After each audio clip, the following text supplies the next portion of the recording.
আসসালামু আলাইকুম রহমতুল্লাহি ওয়া বারাকাতুহু। আহলে বাইত কারা? আসুন হাদিস থেকে আমরা দেখে নেই। عن سعيد بن جبير رضي الله تعالى عنه في قوله تعالى قل لا أسألكم عليه أجرا إلا المودة في القربى وقال قربى رسول الله صلى الله عليه وسلم। হযরত সাঈদ ইবনে জুবাইর রাদিয়াল্লাহু তাআলা আনহু থেকে এই হাদিসটি বর্ণিত। তিনি বলছেন, যখন কুল লা আসআলুকুম আলাইহি আজরান ইল্লাল মাওয়াদ্দাতা ফিল কুরবা এই আয়াত যখন নাজিল হলো, তখন রাসূল পাক সাল্লাল্লাহু আলাইহি সাল্লামকে জিজ্ঞাসা করা হলে আল্লাহ রাসূল সাল্লাল্লাহু আলাইহি সাল্লাম বললেন, নবী করিম সাল্লাল্লাহু আলাইহি সাল্লামের আহলে বাইতরাই এই আয়াতের উদ্দেশ্য। এই হাদিসটি ইমাম তাবারি রাহমাতুল্লাহি আলাইহি জামিউল বায়ান ওনার এই কিতাবের 11 খণ্ডের 144 নম্বর পৃষ্ঠায় উল্লেখ করেছেন। ইমাম জালালউদ্দিন সুয়ুতী রাহমাতুল্লাহি আলাইহি ওনার দুরুল মানসুর তাফসীর দুরুল মানসুরের মধ্যে উনি 5ম খণ্ডের 701 নম্বর পৃষ্ঠায় উনি উল্লেখ করেছেন।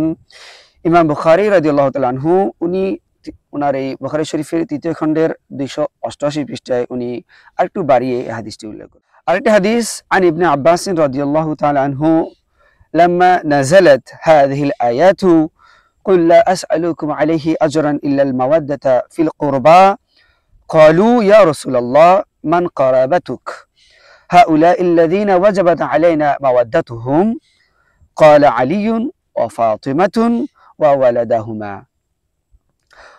আরেকটি হাদিস আহলে বাইত কারা এর পরিচয় হযরত আব্দুল্লাহ ইবনে আব্বাস রাদিয়াল্লাহু তাআলা আনহু থেকে হাদিসটি বর্ণিত।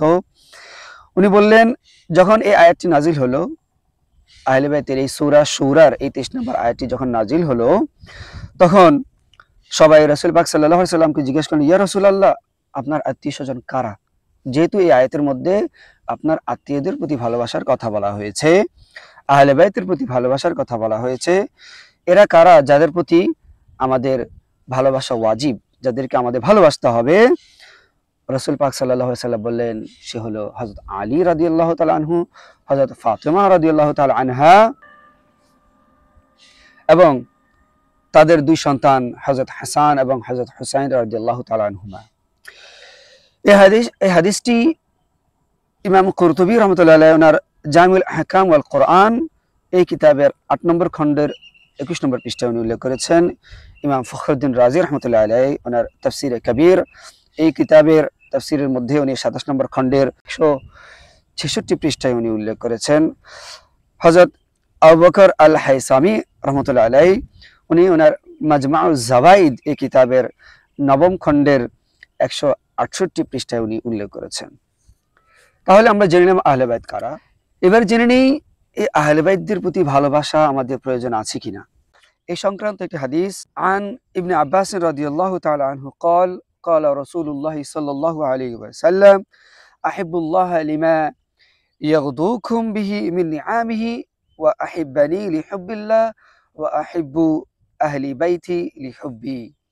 হযরত ইবনে আব্বাস থেকে যে হাদিসটি বর্ণিত হয়েছে, এখানে উনি বলেন, আল্লাহ রাসূল সাল্লাল্লাহু আলাইহি সাল্লাম বলেছেন, তোমরা আল্লাহকে ভালোবাসো যেহেতু আল্লাহর নিয়ামত রয়েছে অসংখ্য, এবং তোমরা আমাকে ভালোবাসো আল্লাহর ওয়াস্তে, আল্লাহকে ভালোবাসার কারণে।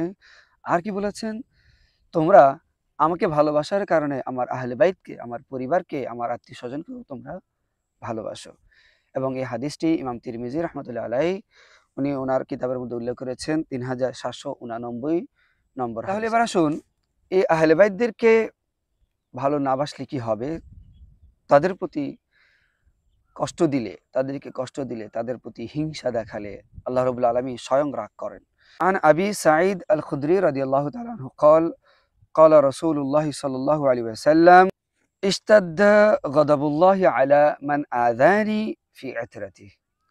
হযরত আবি সাঈদ থেকে হাদিসটি বর্ণিত, আল্লাহ রাসূল সাল্লাল্লাহু আলাইহি সাল্লাম বলছেন যে আল্লাহর রাগ, অসন্তুষ্টি তাদের উপর বেড়ে যাবে, কঠিনভাবে হবে, যারা আমার পরিবারের ব্যাপারে আমাকে কষ্ট দেয়, যারা আমার আহলে বাইতের ব্যাপারে আমাকে কষ্ট দেয়, যারা আমার আত্মীয় স্বজনের ব্যাপারে আমাকে কষ্ট দেয়। নাউযুবিল্লাহি মিন যালিক। এই হাদিসটি ইমাম তাবারি রাহমাতুল্লাহি আলাইহি ওনার যাখাইরুল উকবা এই কিতাবের মধ্যে 83 পৃষ্ঠায় উনি উল্লেখ করেছেন, এবং এটি আরেকটু বাড়িয়ে হযরত আলী রাদিয়াল্লাহু তাআলা আনহু থেকে হাদিসটি বর্ণিত রয়েছে। মুত্তাকি আল হিন্দি ওনার কানজুল উম্মাল এই কিতাবের 12 খণ্ডের 93 পৃষ্ঠা উল্লেখ করেছেন। জালালউদ্দিন সুয়ুতী রহমতুল্লাহ আলাইহি ওনার একটি কিতাব, এই কিতাবের নাম হলো ইহইয়াউল মাইয়িতি বিফাদাইলি আহলিল বাইত। এই কিতাবের মধ্যে অর্থাৎ আহলে বাইতের উসিলায়, আহলে বাইতদের মাধ্যমে মৃতরাও জীবিত হয়, এই নামে একটি কিতাব। এই কিতাবের মধ্যে আরো অনেক হাদিস রয়েছে, যে কিতাবের মধ্যে আহলে বাইত সম্পর্কে অনেক ফজিলত বর্ণিত হয়েছে। এই হাদিসগুলো বর্ণনা করেছেন ইমাম জালালউদ্দিন সুয়ুতী, যাকে হাফিজুল হাদিস বলা হয়ে থাকে, যার প্রায় 2 লক্ষ হাদিস মুখস্থ রয়েছে, যিনি প্রায় 600 কিতাব রচনা করেছেন এবং যাকে নবম শতাব্দীর মুজাদ্দিদ বলা হয়ে থাকে। আর এই দুর্বোধ্য কঠিন এই কিতাবটি বাংলায় পাওয়া যাচ্ছে এবং এটিকে বাংলা অনুবাদ করেছেন বাংলাদেশের একজন বিখ্যাত আলেম দ্বীন, যিনি বর্তমানে ইংল্যান্ডের একটি ব্রিস্টল কেন্দ্রীয় মসজিদের যিনি খেতাবতের দায়িত্বে রয়েছেন, আল্লামা হাফেজ মুফতি মাওলানা মোহাম্মদ ইকরাম উদ্দিন সাহেব দামাত বারাকাতুহুল আলিয়া। উনি এই কিতাবটি অনুবাদ করেছেন, নাম দিয়েছেন আহলে বাইতের ফজিলত সম্পর্কিত 60 হাদিস। এই নামে কিতাবটি পাওয়া যাচ্ছে।